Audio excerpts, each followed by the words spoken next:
todo e qualquer relação sexual, mesmo estupro. Você se tornou uma só carne com a pessoa com quem você teve relação sexual. 1 Coríntios capítulo 6, versículo 15. Diz assim: não sabeis que os vossos corpos são membros de Cristo? Este corpo é membro de Cristo. Membro de Cristo, não é? E lá em Tessalonicenses ele diz assim: você tem que saber como lidar com o teu corpo em santificação e honra. Você não vai entregar o teu corpo para qualquer um. Estou dizendo qualquer demônio, ele está dizendo.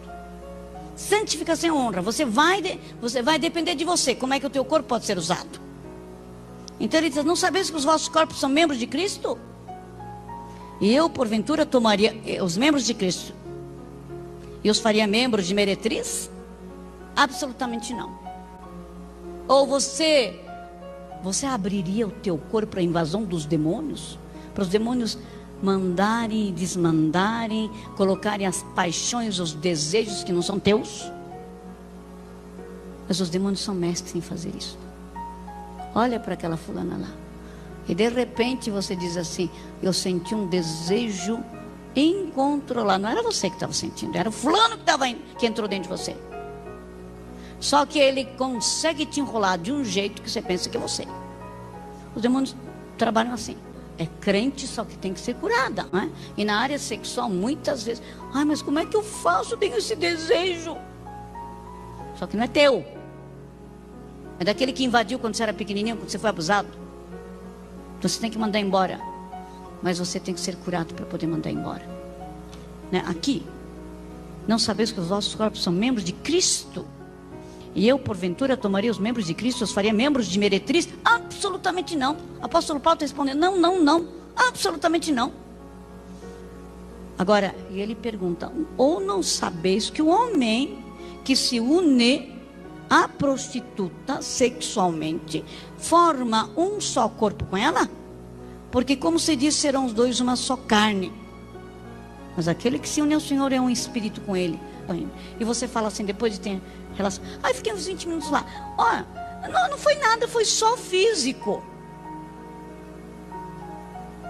Tem muita gente que fala: irmão, coloca aqui os nomes das pessoas com quem você teve relação sexual, e, não é? Tudo bem? E inclui as prostitutas. O que acontece? Muitos, né, quando eu falei: irmão ou irmã, dá para você escrever aqui os nomes das pessoas com quem você teve relação sexual? E não dá nem para lembrar, porque são tantas. Mas a gente faz tudo para colocar, sabe? Por quê? A gente vai ter que separar no físico, na alma, no espírito. Porque senão vai acontecer isso aqui, ó. Você está arrebentando e carrega o pedaço do outro, e vai ter que se unir com esse daqui. O que vai acontecer? E se o segundo, o terceiro é uma prostituta, o que vai acontecer? Prostituta tem quantas cores dentro dela? Milhares, né? E você pega, você leva todos aqueles pedacinhos contaminados para casa. Glória a Deus. Deus tem um jeito fantástico de trazer libertação. Quando a gente separava a alma do espírito, a pessoa se separava das antigas alianças, das uniões. Você sabe que havia até manifestação dos demônios daquelas pessoas. A misericórdia. Sabe, irmãos? Então, glória a Deus. E eu comecei a ver também. A visão é muito, muito importante nesse ministério de libertação, não é? E várias vezes a gente ouve: eu vi o meu pedaço voltando. Porque esse sujeito aqui deixou o pedaço dele com ela, não deixou? Então, se você teve 18 ou 17 ou 20 casos, você deixou o teu pedaço com 20 sujeitos lá. Então você está arrebentado, defasado, e você deixou o teu pedaço lá. Estão entendendo, irmãos?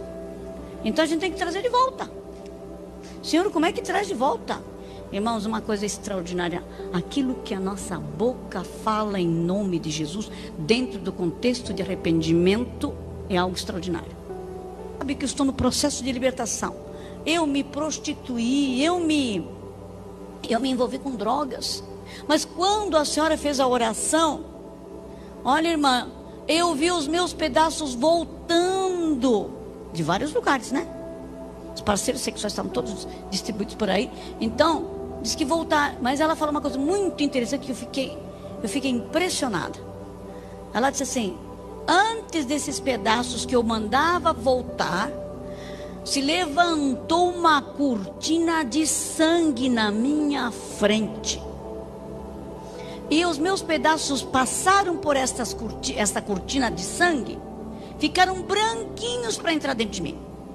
Aleluia, glória a Deus. O que é isso? Cortina de sangue do Cordeiro. A outra visão, pois é, apareceram uns anjos lá. Eles começaram a lavar os pedacinhos antes de chegar para mim. Que coisa linda. Estou entendendo, irmão? Isso é uma outra visão, não é? Então Deus pode restaurar totalmente.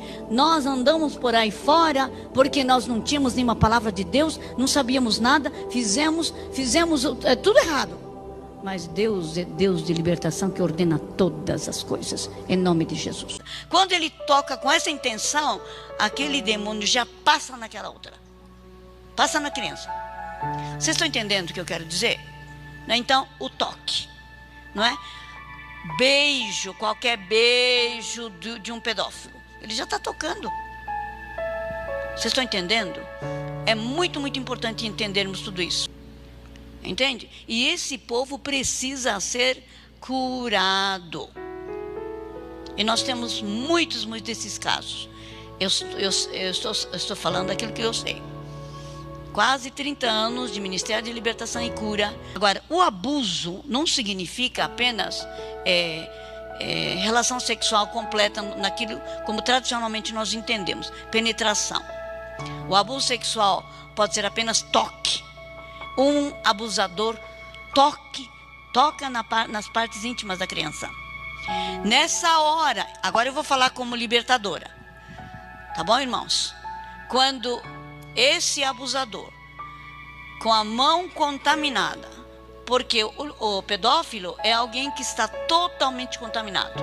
Provavelmente ele tenha sido abusado quando criança. E o que acontece? Ele carrega os demônios do abuso. E agora esse demônio está se manifestando nele. Ele nem sabe exatamente por que está acontecendo isso. E ele é empurrado por esse demônio a tocar numa criança.